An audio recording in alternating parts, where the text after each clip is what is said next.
Today, I'm going to explain a drama, mystery, and thriller film called The Game. Spoilers ahead. Watch out and take care. Nicholas Van Orton, a wealthy investment banker in San Francisco, is turning 48, but his busy life leaves him very little time to celebrate his birthday. He spends most of the day working and even ignores a call from his ex-wife, Elizabeth. But as he goes through his appointments, he learns that his younger brother, Conrad, is in town, so he meets up with him at a local restaurant.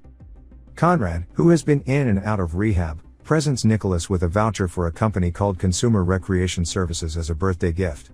He avoids telling Nicholas any detail about the gift, but he assures his brother that he will have a profound life experience if he contacts the company behind it.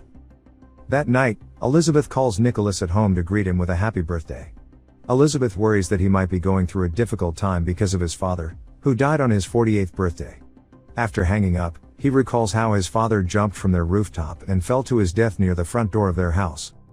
The following day, Nicholas notices a stall for CRS in a building and decides to visit their office. Jim Feingold, who introduces himself as the company's vice president of engineering and data analysis, tells Nicholas that the company offers a customized game for each participant. Nicholas is frustrated by the lack of details about the game, but he's become intrigued, so he fills out the forms and takes the tests. Nicholas later calls his brother and tells him that he already went to CRS, but he is still not convinced if he should participate in the game. He schedules a dinner with Conrad later that week. After playing squash on his own, he overhears two bankers talking about CRS in the locker room. He buys them a drink in an attempt to find out more about the mysterious game. The bankers hint that they had fun playing but won't reveal any details to him. The following day, he receives a call from CRS, telling him that his application for the game has been rejected. When he gets home, he sees a body lying in front of the house, but he soon finds out that it is just a wooden clown doll. He takes it inside and discovers a key hidden in the doll's mouth. He continues to inspect the wooden figure, but he's suddenly startled when he hears his name mentioned in the news. He turns his attention to the TV when the news anchor starts to address him directly. The anchor tells him that the game has just begun, and the key in his hand is one of the few that he'll get in the following days. However, no one will tell him where he could find the others and how he could use them. Nicholas deduces that someone is watching him, so he starts to look for the camera. The anchor begins to taunt him, but when the household help, Ilsa, approaches the room, he goes back to presenting the news.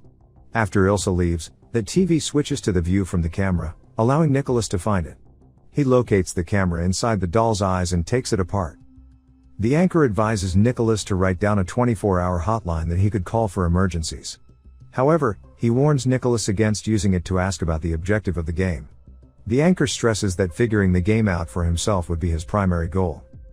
The next day, Nicholas meets up with Anson Bear, a publisher who works for his father, to dismiss him from the company for failing to meet his expectations. He offers Anson a severance package, but he couldn't open his briefcase to take out the documents. He tries to open it with the CRS key, but it wouldn't turn, so he leaves Anson's office without getting his signature. Later on, Nicholas goes to a restaurant to have dinner with Conrad, but his brother is running late. While he's waiting, a waitress named Christine accidentally spills a drink on him.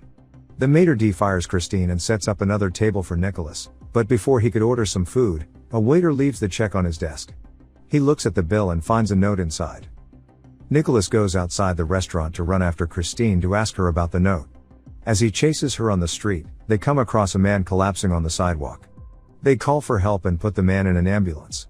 Nicholas wants to go on his way, but a police officer tells him that he must come with them to the hospital to fill up a report. On their way to the hospital, he shows Christine the note which says, "Don't let her get away." When they arrive at the hospital, all the lights suddenly go out. As they find their way out of the building, they see an elevator open up. The lift wouldn't move, so Nicholas instinctively tries using the CRS key. The elevator starts moving when he turns the key, but it shuts down before they could reach the lobby.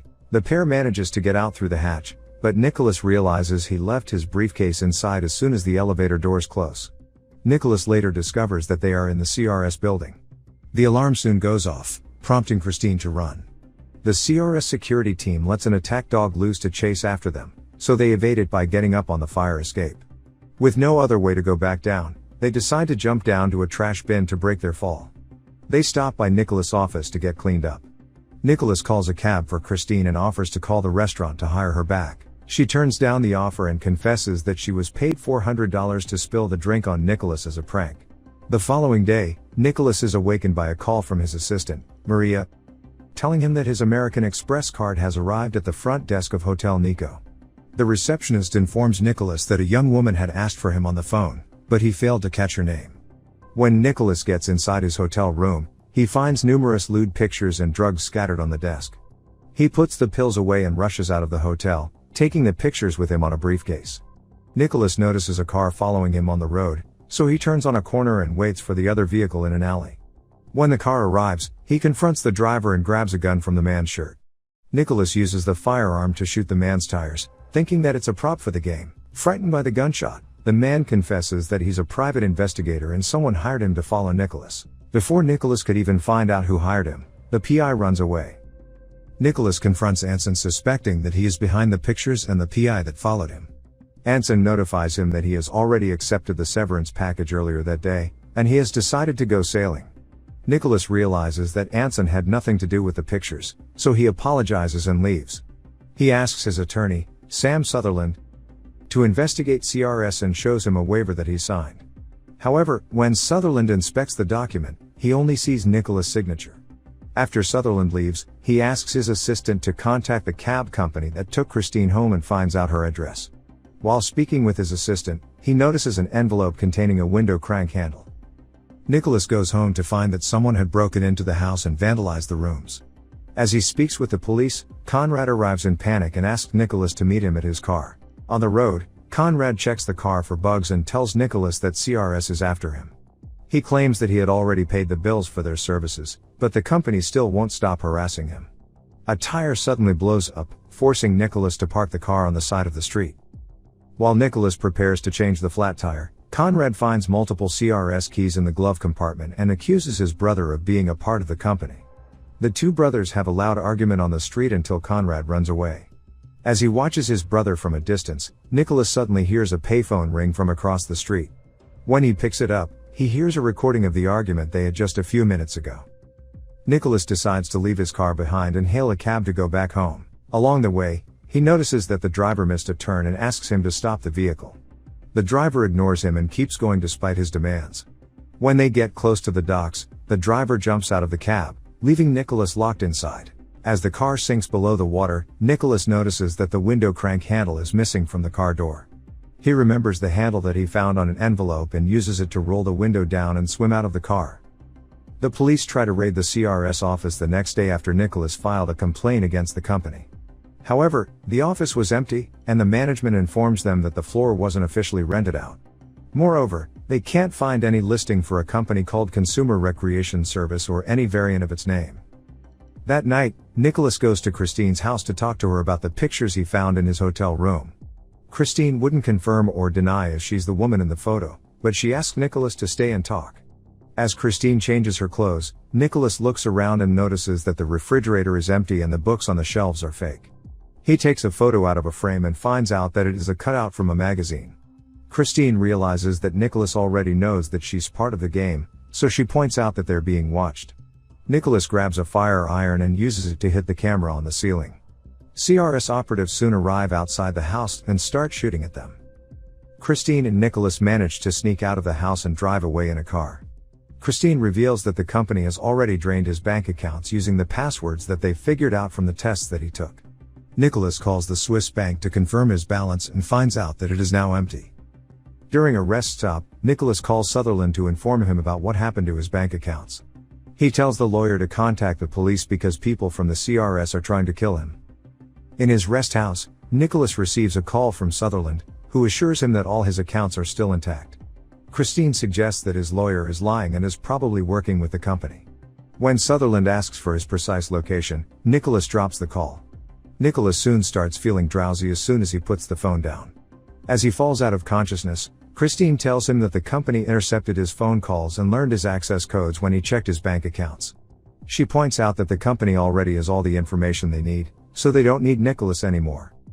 When he wakes up, Nicholas finds himself inside a wooden box in a cemetery in Mexico. Having no money or any documentation, he goes to the embassy to seek help. An officer notices Nicholas' expensive watch and suggests that he should sell it and use the money to return to the US. He decides to take the man's advice and sell the item, which was given to him by his mother on his 18th birthday.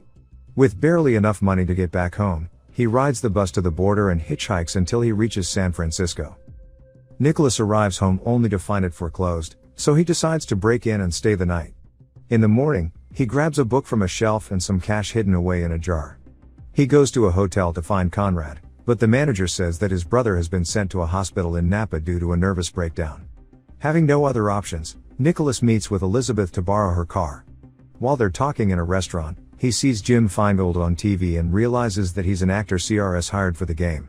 Armed with a gun he hid in a book, Nicholas tracks Jim down to a zoo and threatens him until he agrees to take him to CRS. Jim, whose real name is Lionel Fisher, tells Nicholas that the company owns the whole building and they only move their office from floor to floor. Fisher expresses his doubts that Nicholas will ever get his money back, but the banker insists that he wants to meet the people behind the company. When they arrive at the building, Fisher leads Nicholas to the cafeteria, recognizing a few familiar faces. Nicholas approaches Christine and tells her to come with him. Armed security guards arrive and start shooting towards them, hitting Fisher and other actors at the cafeteria. Christine and Nicholas run up the stairs to the roof, locking the door behind them. Nicholas threatens to shoot Christine unless she gets on the radio and calls for someone in charge. Christine argues that no one will appear because they don't care about her. When he points the gun in her face, she realizes that the firearm didn't come from the company. She gets on the radio, warns the guards that Nicholas is armed with a real gun. Christine urges Nicholas to put the gun down and starts admitting that he is still in the game. When Nicholas points out that he saw the guards kill Fisher a few minutes ago, Christine reveals that the incident was staged.